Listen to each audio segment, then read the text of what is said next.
In a serene suburban enclave called Whispering Pines, where manicured lawns and pristine sidewalks framed charming homes, a dramatic showdown unfolded that would reveal the true colors of its residents. This neighborhood, with its towering oaks and a tranquil lake at its heart, seemed like a postcard-perfect retreat until one blistering Saturday afternoon turned everything upside down.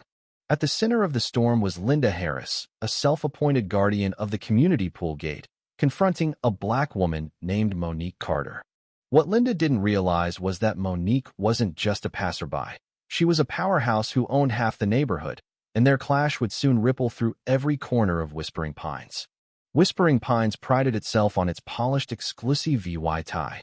The shimmering lake reflected the sky like glass on calm days, and the private pool and clubhouse were the summer hub for residents who kept their HOA dues current and carried official ID cards.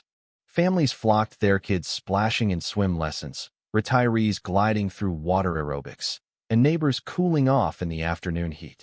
Linda, a wiry woman with a sharp gaze and a perpetual frown, had made herself the unofficial gatekeeper.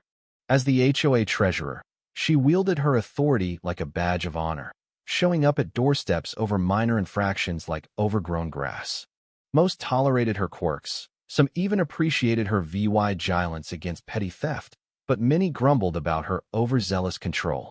That scorching Saturday, Linda stood at the pool entrance in a floral sundress and oversized hat, clutching a notepad filled with scribbled observations. Monique, a tall, poised woman with a bright orange beach bag slung over her shoulder, approached with a confident stride. Dressed in a navy swimsuit and a flowing cover-up, her braids neatly tied back, she held her key fob ready for a relaxing dip. But as she neared, Linda's demeanor shifted, her lips tightened, and she stepped forward with purpose. "Do you belong here?" Linda snapped, her tone dripping with suspicion. The poolside chatter faded as onlookers sensed trouble. Monique paused, lowering her sunglasses to meet Linda's stare. "Excuse me," she said coolly. Linda huffed. "This is a private pool for residents only. We've had issues." The implication hung heavy in the air. Monique stayed composed. "I am a resident," she replied, lifting her key fob. Linda blocked the gate.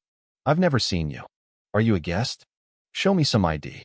Monique produced her HOA card, but Linda barely glanced at it. "This could be borrowed." "Which house is yours?" she pressed. Monique's patience thinned. 1520 Maple Lane.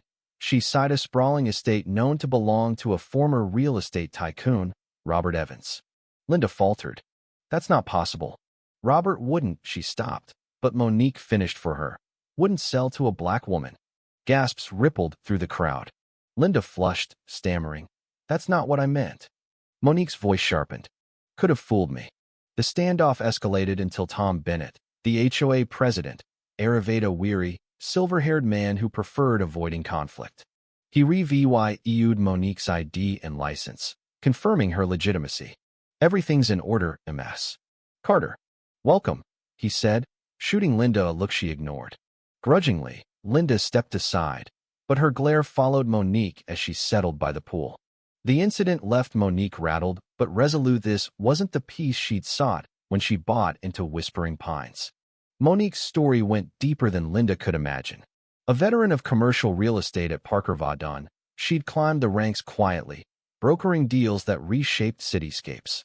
When Robert Evans offered her his estate and a portfolio of properties through a mutual contact, she saw potential in Whispering Pines not just for herself, but for its future. She'd acquired a dozen homes and commercial stakes through discreet LLCs, keeping her influence under wraps. That day at the pool ignited her resolve to step out of the shadows. The next HOA meeting loomed, and Monique prepared meticulously, gathering bylaws, property records, and neighbor complaints about Linda's heavy-handed tactics. At the meeting, she stood before the board. Linda, glowering from her seat, and introduced herself. "I'm Monique Carter, owner of 1520 Maple Lane and several other properties here. Last week, I was denied pool access despite valid ID, and I believe we need to address discrimination in this community." Murmurs filled the room. "I also propose investing in Whispering Pines, upgrading the pool, clubhouse, and adding a lake trail while ensuring fair policies." Linda bristled, but Tom nodded. "We'll review your proposal, Ms. Carter. The room buzzed with curiosity and cautious hope. Linda, meanwhile, schemed to undermine Monique, digging fruitlessly through records and spreading rumors of disruptive redevelopment. Yet Monique countered by building trust-helping neighbors like elderly Mr. Thompson with his yard, or single mom Lisa with petty fines Linda had imposed. Tensions peaked when Linda pushed new bylaws to stifle Monique's plans, complex rules on construction and environmental reviews. At the next meeting, Monique dismantled them with a clear counterproposal, winning over residents wary of Linda's red tape. Then a storm hit, flooding streets and felling trees. While Linda hid indoors, Monique led cleanup efforts, rescuing Lisa's stranded car and clearing debris for others. Her heroics earned her a symbolic key to Whispering Pines, from grateful neighbors' stinging rebuke to Linda's gatekeeping. The final blow came during an HOA audit sparked by Monique's funding deal. It uncovered Linda's embezzlement, thousands siphoned for personal luxuries. Facing lawsuits, Linda resigned in disgrace, her reign shattered. Monique's VY shine flourished, the clubhouse gleamed, a trail circled the lake, and unity replaced DVY shine. Linda watched from her window as the community she'd once controlled celebrated a new era rolled by the woman she'd tried to exclude.